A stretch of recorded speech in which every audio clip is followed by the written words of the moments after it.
mara diero dio chenyo nyinga Joash Odhiambo Mitola kawechige kibine nyalo luwo kokalo mbui mago mag tudruok manido Kala TV Live Facebook X kaachiel kod YouTube bende gwelo kanyendo @Kala TV Kenya.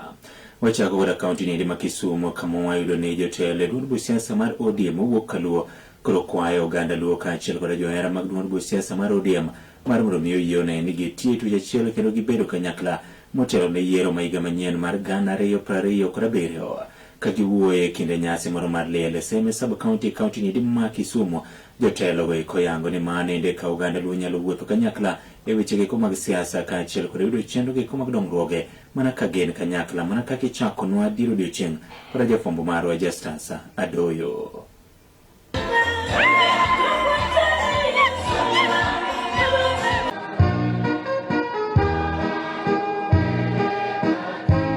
Moko kuom jotelo mawuok e Kisumu County sento koro wuok oko kendo kwayo oganda luo ni ka giyie to giriwre kaka oganda kendo gitie tich achiel ahinya te bwo duond buch siasa no ero mar ODM. Ka bende koro gitielo ni mae kaka koro ibrone tekregi kaka oganda ahinya to koro kodong' mana dweche manok to oganda dhi yiero ma higa 2027. Magi gin weche mabende ne giwacho e kinde iko more sub county maseme mana gipimonwa koda migosi Seth Ocheng mano MCA ma Market Milimani Ward. Wan jo ODM weche sani biro kama ng'eny. Dr. Nyikal nyocha wan kodi kata kendo nyocha tagi cha maber. Pesa osekel ka 40 billion midwa ger go hostels kata mane colleges ma wan go ka. Omiyo wan sirikal William Samoei Ruto ne ma wantie kene mo wadhi support 2027.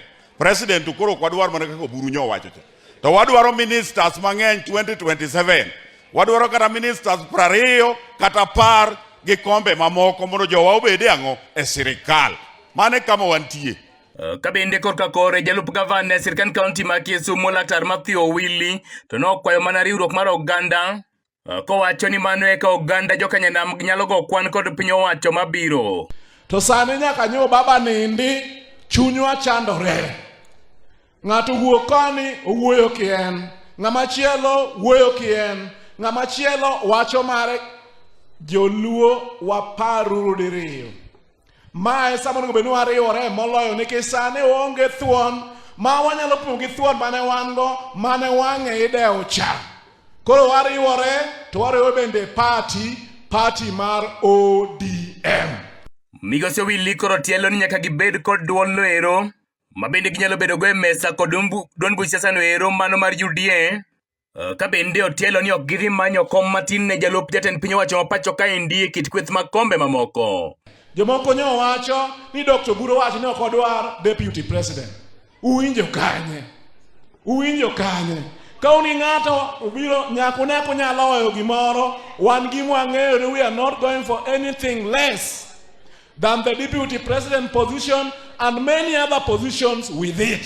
Kanye mwachako godo negotiation. Ka kore jaod bura maseme Laktar James Nyikal to wacho ni party mar ODM en mano mabende nyaka giti mar tego maliche mokalo. Wan wawacho ni party mar ODM e marwa. Kidwa winjo gima ODM wacho chikiti ne jatend party miluongo ni Oburo gi Oginga. Nitiere mang'eny machap ni jomatindo ni e iye, jomadongo ni e iye. Party maduong' nyaka bede ji manigi paro mopogore. To kwabiro romo, mwabiro bete buchwa maduong' moriwo jite mar convention.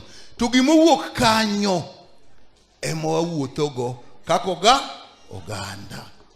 Kwadhi moloyo kwatimo mano to walal. Kata kuri urugi ng'ato sama koro udhi e wach mar kura. Gweno ka gweno doki ang'o odgi.